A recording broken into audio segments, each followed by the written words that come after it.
SASDOவின் பிரதான செய்திகள். என்ன ஒரு வருத்தம் இருக்குது.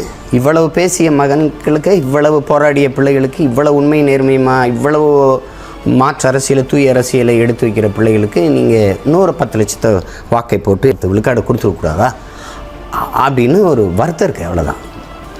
நான் வென்று உள்ளே போகணுன்னா அதில் எனக்கு உளவே உளமாற எனக்கு அதில் ஒன்றும் விருப்பம் இல்லை. அதில் ஒரு ஆள் போய் நம்ம ஒன்றும் செய்ய போகிறதில்ல. நாட்டை வெல்லாமல் 2-3 சீட்டை வென்று நம்ம ஒன்றும் செய்ய போகிறதில்ல. ஆனாலும் போயிருக்கலாம் மக்களின் குரலாக, ஒட்டுமொத்த தமிழ் சமூகத்தின் குரலாக நாம் உள்ள பேசியிருந்திருக்கலாம். அது வாய்ப்பு வரல. அது நம்முடைய தோல்வி இல்லை, அது மக்களின் தோல்வி தான். அதுக்கு ஒன்றும் நீங்கள் கவலைப்பட வேண்டியதில்லை. ஆனால் என் பிள்ளைகளுடைய உழைப்பு அசாத்தியமானது. நான் எதிர்பார்த்தேன் நான் வென்றுவேன், 5-6 பேர் நம்ம உள்ளே போயிடலாம் அப்படின்னு நான் நினச்சேன். தம்பி இசை மதிவாணன் எல்லாருக்கும் வெற்றி வாய்ப்பை நான் கணித்தேன். அது நடக்கலை.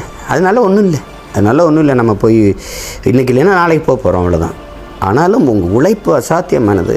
என் பிள்ளைகள், என் உடன் பிறந்தார்கள், என் உறவுகள் பெரும்பாடு பற்றீர்கள்ங்கிறதுல நான் ரொம்ப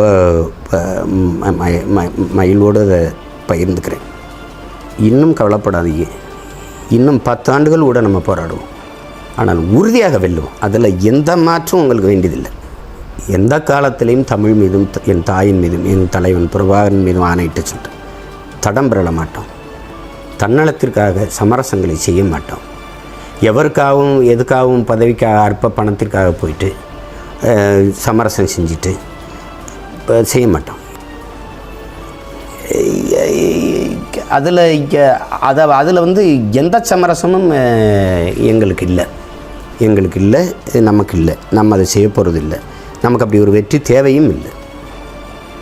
நம்ம முழுக்க மக்களை நம்புகிறோம். 100 விழுக்காடு நம்புகிறோம். மக்கள் நம்மளை நம்புகிற வரை ஐயா குணங்குடி கனிபா அவர்கள் அவர் விடுதலைக்காக நான் போராடினேன். அவர் விடுதலை பெற்று வந்த பிறகு என்னை வீட்டில் சந்தித்து ஒரு வார்த்தை சொன்னாங்க. மக்களை நம்பி நில்லுங்க, மக்கள் நம்பும்படி நில்லுங்க. இந்த வார்த்தை எனக்கு சொன்னாங்க. இன்னும் என் காதுகளில் கேட்குது. மக்களை நம்பி நில்லுங்க, மக்கள் நம்பும்படி நில்லுங்க. மக்களை நம்பி நிற்கிறோம், மக்கள் நம்பும்படி நிற்கிறோம். மக்கள் என்றைக்கு நம்புகிறாங்களோ அன்றைக்கி நமக்கு வெற்றி வரும். அது வரைக்கும் துணிஞ்சு நாம் போராடிட்டு இருப்போம். தலைவர் நமக்கு கற்பிச்சிருக்காங்க, வரலாறு நமக்கு வழிகாட்டுது, சத்தியம் நமக்கு சான்றாக இருக்கிறது. தொடர்ச்சியாக நாம் போராடுவோம்.